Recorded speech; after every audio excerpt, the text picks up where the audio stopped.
Nos vamos hasta el despacho de Emilio Ortiz Abogados. Está ejerciendo la defensa colectiva de cerca de unas 40 personas que se estiman aproximadamente que podían haber también cerca de 600 pacientes implicados por consecuencia de la prótesis de cadera ASR de Johnson & Johnson. Y están tomando y emprendiendo medidas al respecto. Vamos a saludar al señor Ortiz, abogado. Señor Ortiz, saludos, buenos días. Buenos días, Dulce, ¿cómo estáis? ¿Qué tal? Pues bueno, conociendo esta situación y sobre todo el trabajo que están realizando, hablando con los afectados para llevar adelante sobre todo estas medidas legales contra esta macrocompañía. Sí, bueno, hemos de señalar que no únicamente es contra esta compañía, existen otras compañías que también han retirado el producto y bueno, inicialmente fue contra Johnson & Johnson de Puy, pero en la actualidad existen otras compañías que han tenido que retirar ese producto del par metal, esas prótesis de par metal que bueno, pues se diseñaron prácticamente con las mismas condiciones y que está provocando pues verdaderos desastres en cuanto a tasas de fracaso. Han ido en aumento y actualmente están en niveles inaceptables. Me imagino porque estas personas, es que ya estas prótesis parece ser que ya venían defectuosas, no solamente ha pasado en Canarias, sino en el territorio nacional. Sí, bueno, de hecho nosotros llevamos ya 9 años investigando todas estas prótesis y esto proviene de Estados Unidos. De hecho, en el año 2009 se retiraron en Estados Unidos y en Australia y no es sino hasta un año después que llega la alerta sanitaria, siempre tarde en nuestro país, ya que se habían retirado un año antes. Por tanto, imagínense, 70 hospitales en todo nuestro territorio nacional, incluyendo Canarias, y más de un año y 3 meses implantándose esas prótesis, pues imagínense. Pero es que además existen otras compañías que no las han retirado, han ido retirándolas paulatinamente viendo el resultado devastador que se está produciendo, porque esas partículas liberan en exceso partículas de cromo cobalto y se sabe desde hace muchos años que el cromo cobalto pues puede ser cancerígeno o al menos se asocia en algunos sectores de la literatura científica por parte de algún sector de literatura científica. De hecho, hemos interpuesto ya alguna demanda asociando el cáncer a esa liberación de partículas. No es para alarmar, pero sí que es cierto que si un producto es inseguro, el Real Decreto de los Consumidores y Usuarios dice que por ser inseguro ya es defectuoso, porque los consumidores y usuarios, los pacientes, tienen derecho a que un producto sea seguro. Entonces, claro, las reclamaciones se están produciendo desde hace ya bastantes años. Tuvimos la primera condena en Europa, la primera de Canarias también, están en fase de apelación, pero hemos conseguido también algunas condenas que ya son firmes en derecho, de audiencias provinciales, y poco a poco pues la justicia nos va dando la razón. Pero cuesta muchísimo, la verdad, Dulce. No ha debido ser fácil, señor Ortiz, me imagino. Dígame una cosa, ¿qué le contaban los pacientes, como sobre todo por quienes nos puedan estar escuchando, qué malestar sufrían? ¿Cuáles eran los primeros síntomas una vez que le habían colocado este modelo de prótesis de diferentes marcas, como bien dice usted? Bueno, pues inicialmente, existen protocolos de explantación y protocolos de la Sociedad Española de Cirugía de Cadera, incluso de rodilla, que vienen deben ser llamados a revisión, porque esas prótesis del par metal, como digo, han sido retiradas y por lo tanto deben ser vigiladas por parte de quien corresponde, en este caso los centros hospitalarios. Entonces, inicialmente la prueba de contacto, la prueba esencial es la analítica de sangre y de orina para buscar metales en sangre, de cromo y cobalto, porque cuando se produce una liberación de partículas en exceso, es decir, en exceso estamos hablando de 2 y 5 ppb, partículas por billón en sangre, de esas sustancias, esos metales, pues entonces es que algo está pasando, algo está ahí funcionando mal. ¿Qué es lo que produce en el afectado? Pues algunas veces pues el rojor de la piel, ese chasquido de la prótesis que suena como un clic, que eso está funcionando mal, se está aflojando, se están liberando esas partículas, están inflamando el tejido y por lo tanto tienes un dolor intenso incluso en calor, ¿no? En la parte de la articulación afectada. Aparte de todo esto, hemos de decir que esas partículas de cromo cobalto, pues en algunos casos los macrófagos las destruyen, las liberas por la orina, pero hay otras partículas que quedan ahí en el tejido periprotésico, ¿no? ¿Y qué es lo que produce? Pues por eso se produce una necrotización del hueso y se produce un daño que puede llegar a ser irreversible, porque claro, si tú quedas identificado como un paciente portador de esa prótesis y te tienen en lista de espera durante un año y medio, 2 años, pues oiga, estás liberando partículas todo ese tiempo. Y yo lo que venimos a denunciar es esto, ¿no? Que en el caso que sea una persona afectada, que quede identificada exactamente perfectamente que se informe de las consecuencias y que sea intervenida si es que tiene que ser intervenida lo antes posible. Porque dejar esa prótesis así suelta o dejarla en lista de espera a una persona, pues oiga, a largo plazo puede provocar consecuencias bastante devastadoras, ¿no? Señor abogado, Emilio, tenemos que comentar que estamos hablando de miles de pacientes y que en la actualidad, por ejemplo, desde el despacho que usted lleva, por marcas habrá determinadas personas o determinada cantidad de personas según la marca de la prótesis que han utilizado, supongo, señor Ortiz. Sí, el primer problema que nos encontramos también es obtener esa documentación clínica que pertenece al paciente por la ley de autonomía del paciente y que, por lo tanto, lo que primero que tiene que hacer la persona es identificar el producto que lleva. Para eso tiene que enviar una carta. Nosotros tenemos unos modelos de carta para poder dirigirse al centro hospitalario, solicitar lo que le corresponde, que es la documentación clínica completa, y con la identificación de las etiquetas de la prótesis, que las tienen que tener en el centro hospitalario. A partir de ahí vemos qué producto es, si está afectado o no, y vemos también pues cómo está bueno, nosotros no, los médicos que tienen que ver si realmente se está produciendo algo anómalo, ¿eh? Entonces, con esa documentación clínica nosotros la tratamos y a partir de ahí pues abrimos un diálogo con la compañía. Normalmente el diálogo acaba en el juzgado porque es difícil alcanzar acuerdos con las compañías, pero o casi nunca se puede alcanzar un acuerdo con la compañía, pero lo cierto es que lo primero que se tiene que hacer es conseguir esa documentación clínica. Nosotros tenemos los expertos valoradores de daño corporal que identifican cuál es el producto, qué es lo que está pasando y si realmente esa prótesis es susceptible de que exista caso para poder reclamar.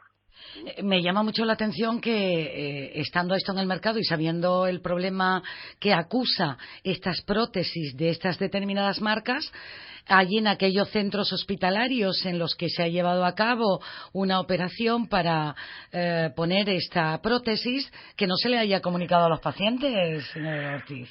A ver, yo quiero pensar que sí, que se está haciendo el trabajo bien. De hecho, me consta que muchos centros hospitalarios con los que tenemos una excelente relación, pues ellos están haciendo pues lo que pueden y se trata de identificar, porque saben en términos de trazabilidad quién tiene la prótesis puesta. Lo único que claro, bueno, ya la ley de protección de datos no pueden darle esto a la opinión pública, o sea, a los medios de comunicación, pero sí que es cierto que a nosotros nos han llamado personas que no se han puesto en contacto con ellas, que no se les ha dicho ni siquiera que prótesis lleva y que eso es lo que no puede pasar.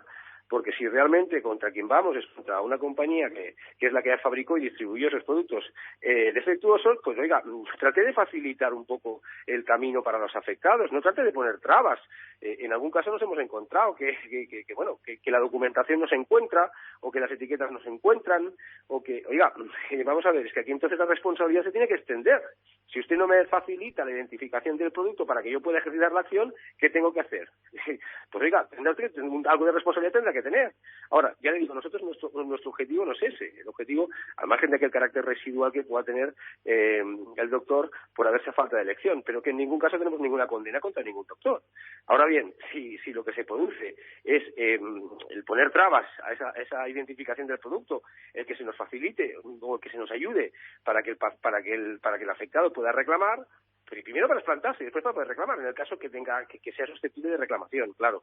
Pues oiga, usted tiene algo de responsabilidad también. Si usted no me facilita el camino, ¿cómo tengo yo que hacer para poder ejercitar la acción?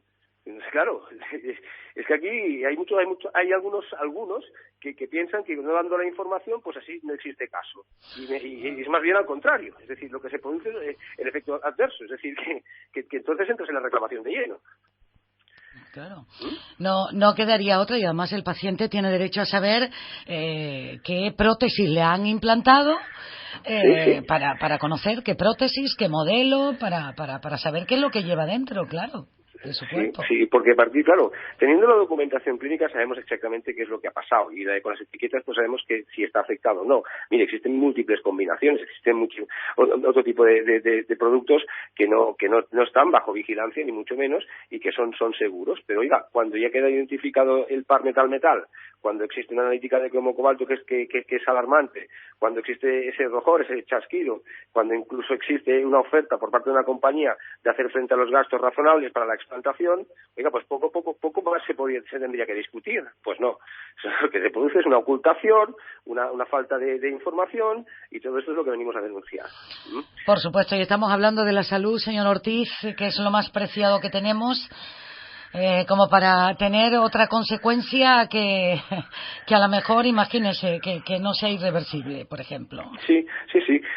Yo es eso, lo que solicitaría es esto, ¿no? Por parte de las autoridades, pues es esto, ¿no? La emisión de esas alertas sanitarias de determinados productos que ya han sido retirados de otros países y que no hay que esperar a que exista una pandemia para emitir esa alerta sanitaria, y que desde luego en el caso en el que exista esa identificación de los pacientes, pues que se les localice y que se les llame a revisión, porque hay mucha gente que, pues oiga, pues que no ha tenido acceso a esa información y que oiga, pues tiene derecho a una reclamación. Las reclamaciones son elevadas porque los daños y las consecuencias son elevadísimos. Por supuesto, y las molestias que pueda estar padeciendo, necesita saber qué prótesis le han puesto y necesita tener su documentación de lo que le han implantado, por supuesto. Sí, la Ley de Autonomía del Paciente viene a establecer en su artículo 3, y lo dice bien claro, que toda la documentación clínica, sea en el soporte que sea, pertenece al paciente. Es más, es que cuando hay una explantación, cuando una persona tiene programada la explantación de la prótesis, es decir, que se le va a quitar,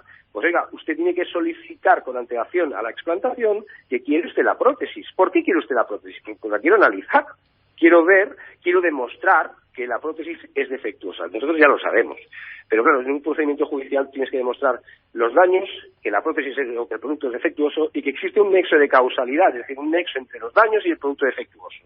Por lo tanto, es de capital importancia el que se nos ponga a disposición de la prótesis para ser analizada en un laboratorio independiente, porque es que pertenece al paciente. Y hay algún centro que viene a decir que, bueno, oiga, es que hay una ley de residuos y que, claro, como residuo, pues no se le puede entregar al paciente. Bueno, mire, si usted no quiere entregarla al paciente, pero el paciente solicita que se envíe a un laboratorio, pues oiga, envíele usted a cuenta y cargo del paciente, que nosotros ya estaremos detrás, y que envíe esta prótesis para ser analizada, porque es que si no nos vamos a encontrar con un procedimiento judicial donde nos van a decir que el producto no era defectuoso. Entonces, claro, bastante difícil lo tiene el paciente como para que encima se le pongan problemas. Estamos hablando con Emilio Ortiz, abogado, directamente a su despacho, hablando de la situación de las prótesis defectuosas que hay en el mercado, pero además que ya hay pacientes con ellas implantados y con varias consecuencias. Señor Ortiz, ¿cómo ponerse en contacto con usted cualquier persona que necesite hacer una consulta, que no sepa cómo moverse para solicitar su historial clínico? ¿Qué debe de hacer, señor abogado? Bueno, mire, nosotros tenemos una página web habilitada, nuestra página web es emilioortizabogados.com, o bien, en cualquier caso, al teléfono 747 80 22 54. Les atenderemos sin ningún tipo de compromiso por parte del afectado y por supuesto, pues le daremos la información que el caso requiera y que mediaremos en la medida de lo posible para obtener esa información clínica. Ya le digo, nosotros las relaciones que tenemos con los hospitales pues son excelentes hasta la fecha, excepto en algún caso donde nos hemos encontrado que entendían que al no dar la documentación pues no había caso o no existía la posibilidad de reclamar, y eso es más bien al contrario. Afortunadamente es algún caso puntual, pero que todos y cada uno de los médicos y de los hospitales con los que hemos tratado pues han facilitado la labor, y se lo agradezco desde aquí, desde este medio. Dígame una cosa, si tuviéramos que dar una estadística de personas que estime usted aproximadamente que puedan estar afectados en Canarias, ¿de cuántas personas hablaríamos? Sería la pregunta del millón. Mire, yo estoy harto de preguntar y no tener respuesta, pero sí que es cierto que a través de los diferentes procedimientos judiciales pues hemos encontrado que un único doctor había implantado unas 110 prótesis, que existían, hay varios hospitales afectados en Canarias, y que por lo tanto si habían solamente de una marca 3.000 prótesis afectadas en nuestro país, pues estaríamos hablando de unos 600 casos. Pero claro, todo esto son indicios a partir de conjeturas sobre los datos que hemos ido obteniendo de diferentes procedimientos judiciales. Ahora bien, quien tiene esa información son las propias compañías. Es decir, sería tan simple como que se dirigiese una orden por parte de las autoridades y dijeran, oiga, envíeme el listado de estas prótesis par metal, en qué hospitales han vendido ustedes y a quiénes están implantadas, porque tienen incluso la identificación del paciente que lleva esa prótesis. O sea, sería tan fácil como esto. Como eso, pues, Emilio Ortiz, señor Ortiz, muchísimas gracias por habernos atendido y ampliar bien esta información que estamos hablando de la salud y todo lo que sea prevenir, si estamos a tiempo, muchísimo mejor. Muy bien, Dulce, les agradezco muchísimo la atención que han tenido. Muchísimas gracias, saludos, buenos días. Un abrazo. Un abrazo, chao. Pues ya lo acaban de escuchar. Afectados de Canarias por prótesis de cadera pueden ampliar toda esta información en el 747 80 22 54. Emilio Ortiz, Abogados. Aquí hemos recogido toda esta información que está llevando a las diferentes denuncias.